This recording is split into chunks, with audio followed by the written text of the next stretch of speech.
होई कौन सवतिया रानी मंग जरौनी मंग धोनी रे दादा कि हमार मरद संग इतना शॉर्ट के फोटो खिंचलबे गाल में गाल सट्टा के। आजी केने बानी जी का हरे तनी आई है जे सुनी तो क्या बात कर रे। अबे मेरे निपुत्र के बेटे ना तहरा मेरे आकी बाकी पूरा कह देने तो कह दे कि का कहत रहलिया आई नी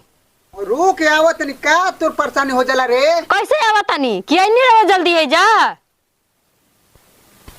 कहो जल्दी मने आवल जरूरी बा मन का बात बा का परेशानी हो गो तारा है कौन का है कौन सौतीनी है कौन सौतीनी है गाल में गाल सटा के चलो बनी हैं कौन सौतीनी है ये है कौन है देखे लो कत आँख में अरे डंडा के हुरा नहीं के दिखाई देत हैं कौन है कौन है ई कौन है साफ से बताई सो करेलू ई एगो इहो नहीं खे एगो हई हो बा एगो हई हो बा ई अर्धनारी हिया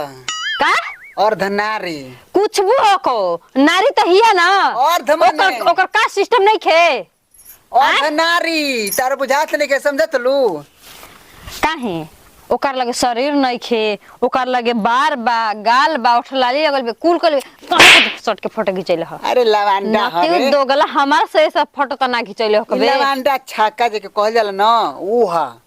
हैं तू हद बतियावलो ओ अथिया में आई रहन सन उनकर शादिया में तो फोटो खिंचा ले हमें मन हेसे ही खिचावल जाला अब का कर कोनो दिक्कत हम बा कैसन कौन रानी सब होते ये तो सोच ले के बेरा लोला कुच्चा गोरेत राउर ठीक ना जन गाल में गाल सट के जन फोटो खिंचाओ तनी नु कुच्चा गो रही सोच लेही इतना कुच्चन कुचल रहती ना कि फिर दोबारा ना सट के मिली त ठीक ना